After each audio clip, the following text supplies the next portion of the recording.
ደም ለወገኔ ለግሳለሁ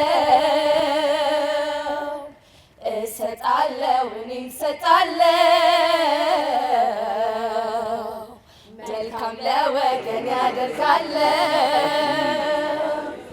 ለናቲ ለአባቴ ለእህት አሰፋ ግርማ እባላለሁ። የኢትዮጵያ ወጣቶች ብሔራዊ ደም ለጋሽ ማህበር ምክትል ፕሬዝዳንት ነኝ። በመጀመሪያ ያው በእኔ በአንድ ሰው ደም በሚለግሰው በአንድ ዩኒት ደም 3 ሰው የመዳን አድቫንቴጅ ስላለው አንደኛ ለሊናይ ብዬ ነው የሚለግሰው። ያው የሰው ህይወት መዳን ስለሚያስደስተኝ እዛ ብዬ ነው የሚለግሰው። ከዛ ሲቀጥል ያው የደም መለገስ ባህሉ እንዲስፋፋ ያው እኔ ተዋናይ ሆኜ ወይም ደግሞ ፊት መሪ ሆኜ ሌሎቹን ለማስተማር ለዛ ነው። ያው የክረምት ስራችን በየአመቱ ነው ይህ ተግባር የሚቀጥለው። ያው እንደዚህ በየ3 ወሩ እዚህ መጥቶ ከመለገስ ባሻገር በተለያዩ በ11ዱም አደባባዮች ላይ የኛ በጎ ፈቃደኞች አሉ። በእነሱ አማካኝነት በቀን ከጠዋት 2 ሰዓት ተኩል ጀምሮ እስከ ማታ 11 ሰዓት ድረስ ህብረተሰቡን የግንዛቤ በመስጠት በማስተባበር እንዲሁም ደግሞ የተለያዩ አካሎችን ደም ለምን እንደሚያስፈልግ ግንዛቤ እየሰጠን በየአደባባዩ ላይ እናስለግሳለን።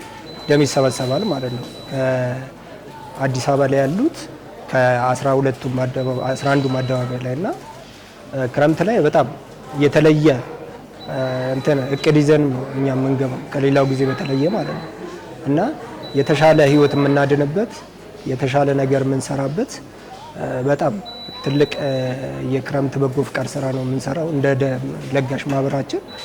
ስለዚህ ያው ይሄ ተግባር ተከታታይ 4 አመት ሙሉ ስናስኬደው የነበረ ከብሔራዊ ደም ባንኩ ጋር ጥሩ ትስስር ያለን በሚፈልግበት ደም ባንኩ በሚፈልግበት ሰዓት ደም እየሰበሰብን በየአደባባዩ እኛም እንደዚህ እየለገስ አብሶ ደግሞ ክረምት ላይ የተሻለ ደም ሰብስበን ደም እጥረት እንዳይከሰት የበኩላችንን በጣም ማህበሩ የራሱ አስተዋጽኦ እያደረገ ነውና ይሄም የመጀመሪያችን ነው። ክረምቱ የ3 ወራችን የመጀመሪያ ነው።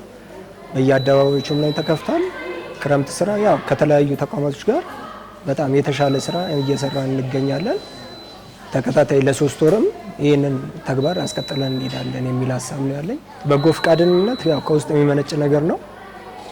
ሰው አስገድዶኝ ወይም ደግሞ ከሌ እንደዚህ አድርግ ሳይለኝ በጥሩ ሞራል ወይም ደግሞ በንጹህ ሕሊና ተነሳስቼ ነው በጎ ፈቃድን ልሰራ የምችለውና የክረምት ላይ ያው ትምህርት ይዘጋል፣ ብዙ ነገሮች እረፍት ጊዜ ስለሆነ በደም ልገሰውም ላይ በተለያዩ ሌሎች በጎ አድራጎትም ላይ ወጣቱ የተሻለ ተሳትፎ ቢያደርግ የተሻለ ህይወት ያድናል። የተሻለም ደግሞ ሀገሪቷም ከኛ የምትጠብቀውን ነገር ታገኛለች ከወጣቱ የሚል ሀሳብ አለኝና አብሶ እዚህ አደባባይ ላይ ከኛ ማህበር ጋር እየመጡ እየተመዘገቡ እኛ ማህበር ጋር የተሻለ ተሳትፎ እንዲያደርጉ ወጣቶች በክረምቱ የተሻለ ስራ እንዲሰሩ በዚህ አጋጣሚ ጥሪ ማስተላለፍ ፈልጋለሁ።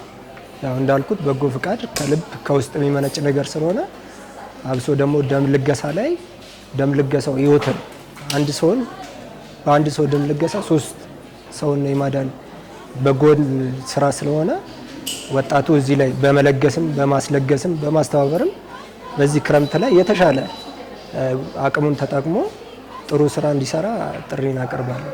በመጨረሻ ማስተላለፍ የምፈልገው አካል ጉዳተኝነት ከምንም እንደማይገድብ ሌሎች አካል ጉዳተኞችን መጥቶ በዚህ ተግባር ላይ እንዲሳተፉ በዚህ አጋጣሚ ጥሪን አስተላልፋለሁ።